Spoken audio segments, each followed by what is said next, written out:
Here's a little story for you. As a student who was determined to have something worthwhile writing about for a college project, I touched upon the subject of what was known as Smile Dog. It was described to be some kind of chainmail with an unsettling image attached that would mysteriously kill anyone who gazed upon it. It was notoriously famous on the internet for its strange stories and myths. Everybody that spoke of it simply referred to it as a ridiculous rumour. That was until a local newspaper reported that a middle-aged woman had seen the picture and was struggling to come to terms with what she had seen. A woman named Mary.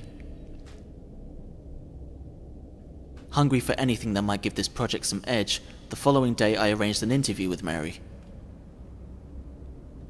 Her house was unlike anything I'd ever seen.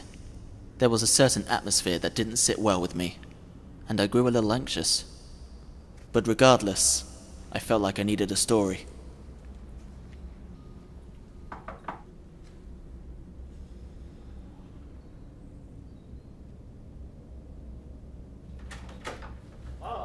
Mary's husband opened the door and welcomed me in, but as soon as Mary knew I was present, she locked herself in a room and began to start crying and speaking to herself.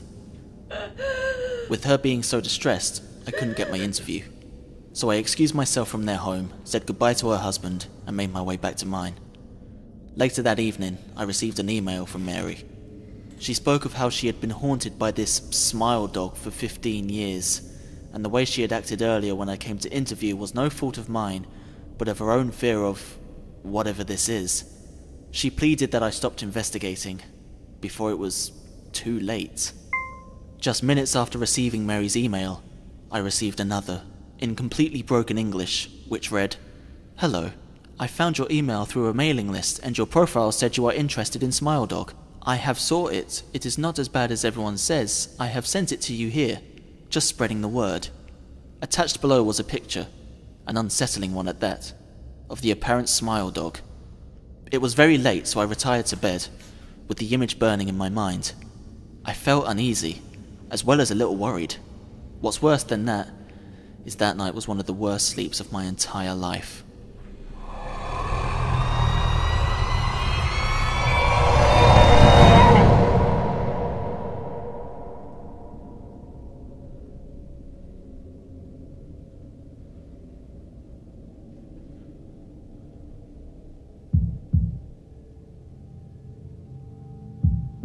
The nightmare shot me awake, and the knocking on the back door sent chills down my spine.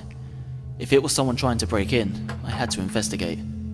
What happens next speaks for itself, and maybe, just maybe, not everything is as it appears.